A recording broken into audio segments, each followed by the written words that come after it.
4 ETFs, one fund company, new ETFs, sector positioned. These 4 ETFs today we're going to talk about are a little bit new. They came out July 29th, 2025. They are part of a big company that just started creating their own income ETFs. These 4 ETFs belong to State Street. Now, State Street is known for having big ETFs like SPY. SPY is a big State Street ETF. One of my favorites would be XLK. XLK is a great tech ETF. Then you have XLE, which is a great energy ETF. XLU, which is a utilities ETF. And so State Street has been creating some great ETFs on the market, and now they have some income ETFs. And we have about a year's worth of data to be able to share with you guys today. So today we're talking about 4 State Street income ETFs that you could be adding to your portfolio in 2026. Let's get to it. Let's dive in. This video is purely educational content. It should not be considered personal finance advice. I'm not a licensed financial advisor, and I don't know your financial situation, risk tolerance, or even investment goals. Past performance doesn't guarantee future results, and always do your own research and consider consulting with a qualified financial professional before making any investment. All right, let's get on to the video. Hey guys, my name is Steve and I run the Frugal Expat website where we try to help people to save more and invest better. Today we are diving into 4 State Street income ETFs that you could be adding to your portfolio. All right guys, are you ready? Let's dive in to some of those strategies, to some of those expense ratios, seeing which ones could be something that you may like, some that you could add as a satellite position within your portfolio, and my verdict on which ones I want to add to my portfolio.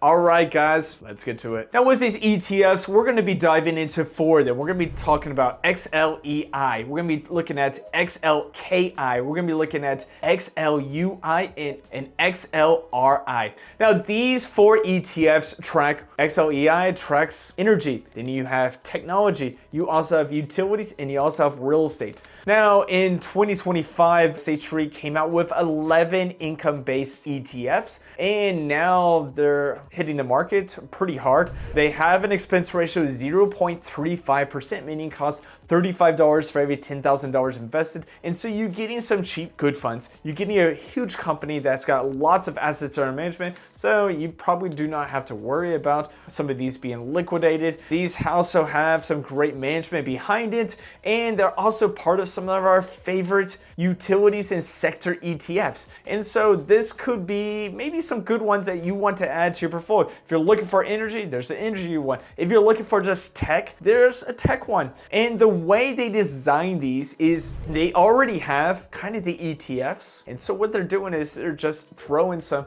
option overlay on top of those, selling some covered calls in order to create some income. And so if you guys like an XLK for technology, well, they're just taking XLK, doing some options on XLK and creating some income. So there's no synthetics, there's no special things going on. They're just doing some cover calls on the ETFs they already own. And so that's great news to you if you want to keep everything simple. Well, State Street is doing that. Let's get on to our first ETF. Our first ETF is XLKI, which is the Technology Select Sector Spider Premium Income ETF. Now this ETF tracks XLK, and so you're going to get around 78 different holdings. You're going to get NVIDIA, Apple, AMD, Micron, Lam Research as part of this portfolio. Now this one's got a pretty strong portfolio, and they're going to be selling calls on top of it. They're going to be getting around an 18% distribution yield, and since its inception in July of 2025, it has done around a 29% total return. And so that's a pretty good total return if you ask me. I mean, I like VGT, and VGT is a lot like XLK, and so that's good. And plus you're getting some income on top of that. And you're getting at a cheap expense ratio of 0.35%, meaning it costs about $35 for every $10,000 invested. So if you're looking for a tech centered ETF that has covered call income, that's got a pretty good high yield of around 18%, XLKI could be a good one for you guys to add to your portfolio. Hey guys, if you really like this video, make sure to hit that like button and subscribe. And one place I'm gathering people together is a Circle community. Now I've got a Circle community called the Frugal Expat where we're going to be discussing many different things like income ETFs, maybe bringing in some guest people, having some coaching sessions once a month, and being able able to discuss and kind of have a great community together. I'm going to be leaving a link in my pinned comments with a discount code, so check it out and let's get back to the video. Our next ETF is going to be XLEI, which is the Energy Select Sector Spider Premium Income ETF. Now, XLEI tracks XLE, and so you're going to have companies like Exxon, Chevron, ConocoPhillips as a part of this portfolio.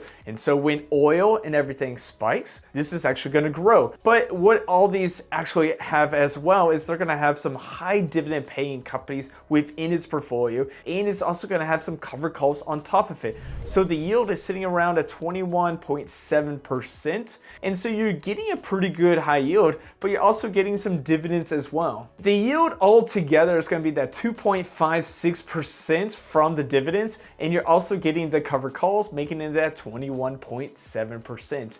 And so you're getting a pretty good dividend yield right here, and you're getting some exposure to those energy companies. And it's up right now 18.52% since its inception, and so you're getting a pretty good performance as well. Now, a couple good pros is you're having some exposure to some energy companies. That's very good pros. And if energy and oil does spike, you're going to get some good growth. Another good pro is you're getting dividends from these dividend companies as well. But some of the cons is if energy does dip and maybe the war in Iran ends, well, this may dip a little bit, but you're still getting some good energy. You're still getting some good exposure. Maybe the volatility may slow down and maybe some of the yield may fall as well. And so you got to think about that as well. And a couple of other things to think about is the yield is way much higher than the total performance as well. So you got to think about maybe it's giving out a little bit more yield, but you also have to think that some of the yield is coming from some of the dividends being distributed as well. So those are some cons. I mean, the high yield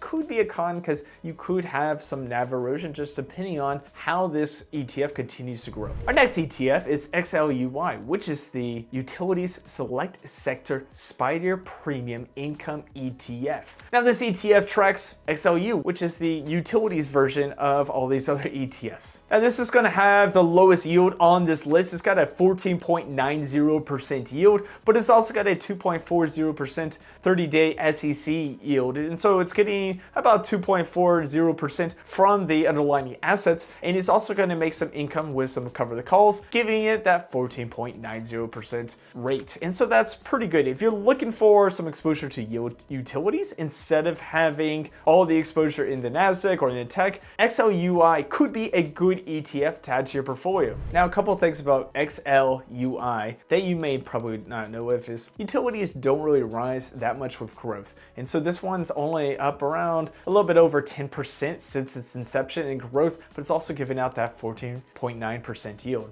Now, another thing about this one is it's going to have some good position within your portfolio in order to have some exposure to utilities. And that means we're talking about water, gas, electricity. And so some of those companies are going to be in this ETF. Now, some cons of this is it's not going to have the yield of some of the others. Another con is the growth really isn't there. So it just depends on if it's selling too much of the underlyings and maybe capping more upside and causing it not to grow as much. Some other cons could be that maybe if rates do rise higher, then this one may not be as good as some other ETFs. But that's a little bit about that. All right, let's get on to our last ETF. Our last ETF is XLRI, which is the Real Estate Select Sector Spider Premium Income ETF. Now this ETF tracks REITs, and so you're getting exposure to that real estate market. So the REITs in this portfolio are giving out about 2.93% yield, and it's going to be giving us a 14.96% overall yield together.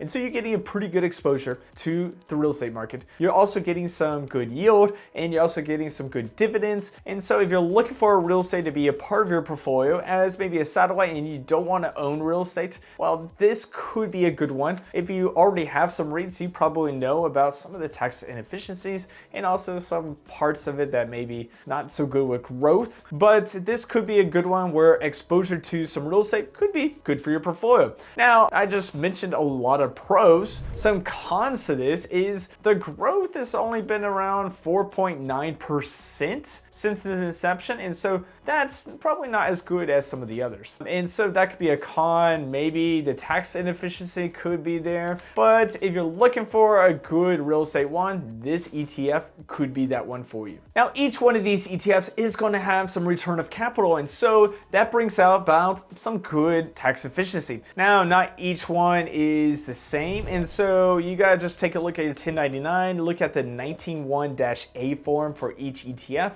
and see which one could be the best for you. Now, if you were to look at some of these ETFs versus some big dogs, like XLEI is a great energy ETF. Another good energy ETF could be MLPI from NEOS. Now, both of them track some different energy. One is more the energy companies, the other one's more like the infrastructure. And so you have two different ones. MLPI's got a higher expense ratio, but it's also got higher growth and a lower yield. XLEI has a higher yield, but lower growth. So those are two different ones. Of course, you can also do IYRI versus an XLRI, and those deal with REITs as well. XLRI has a higher yield than IYRI, and so you have different ones doing different things. Now, these four ETFs are pretty good, and if you're looking for some cheap expense ratios, you're looking for some good quality sector ETFs, these could be good ones that you want to add to your portfolio. Let me know in the comments, do you own any State Street income ETFs? Let me know in the comments and which ones maybe I've left off the list, or maybe some new income ETFs that I should add. All right, guys, let me know in the comments and check out this video